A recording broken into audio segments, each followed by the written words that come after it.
But all this has paved the way for a high-profile documentary, which was released this month by the Al Jazeera network, which alleged shocking levels of corruption among senior officials of your state. And your government's immediate reaction was to brand the film false, defamatory, and a smear. You didn't even bother to investigate first. That's not the response of an honest government, is it? Inquiry is taking place. It is being inquired, but let me really, with all sincerity, ask you, the title of that documentary was All the Prime Minister's Men. And we were told that it would expose corruption around the Prime Minister. Do you really believe that documentary succeeded in doing that? Was there a single evidence which incriminated the Prime Minister in the alleged corruption?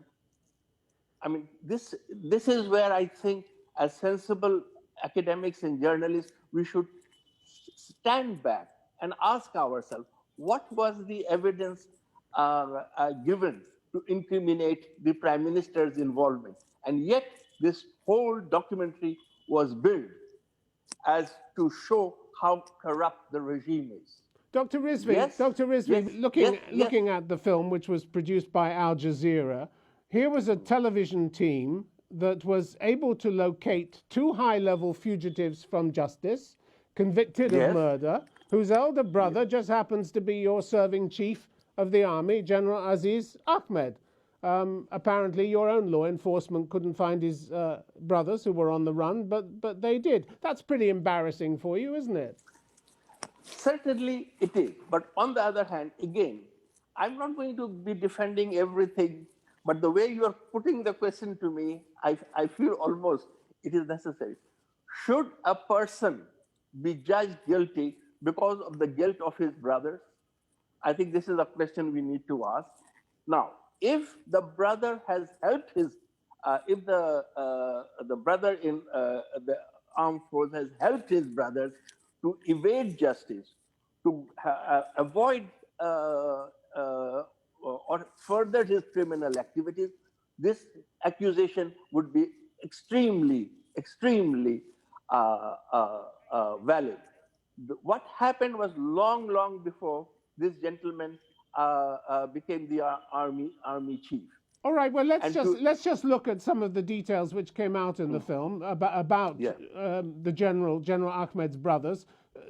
Two of them, Anis and Harris, were found guilty of involvement in the 1996 murder of a member of a rival party, and both absconded from justice and went on the run. Now, a third brother, Joseph, was also convicted and spent more than 10 years on death row. Magically, just before his brother Aziz was promoted to head of the army, Joseph gets a presidential pardon. How did that happen? Is Bangladesh in the habit of giving pardons to convicted murderers who gun down their opponents on the street in cold blood? Is that what you do? You give them a presidential pardon? Mr. Sebastian, the certainty with which you are speaking in many ways is surprising me, and you have linked the appointment of the army chief and his brother's release into one story. Let me remind you. It is one story, Dr. Rizvi. No, Mr. Sebastian. Let me. My point is, you have to be pretty well connected to get a pardon for cold-blooded murder. Let me give you the facts, then you draw your conclusion. Please, let me give you the facts. The brother in question had served about 20 years in prison.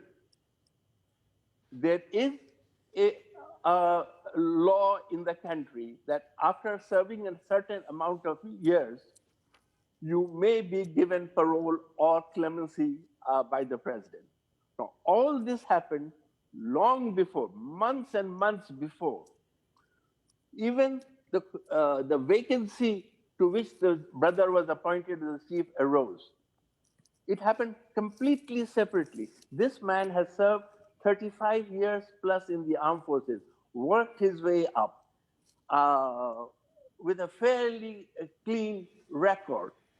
So why should we malign and link these two stories together?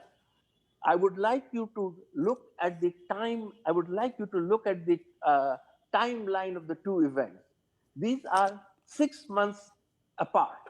All right. Oh, okay. Dr. Rizvi, the point is also, which the film brought out, is that your army chief knew perfectly well where his two other brothers were, the ones that were on the run, and apparently didn't tell the relevant authorities. Isn't that worth investigating? It would be worth investigating, but please also, you know as much as I do, both these gentlemen were outside the jurisdiction of Bangladesh.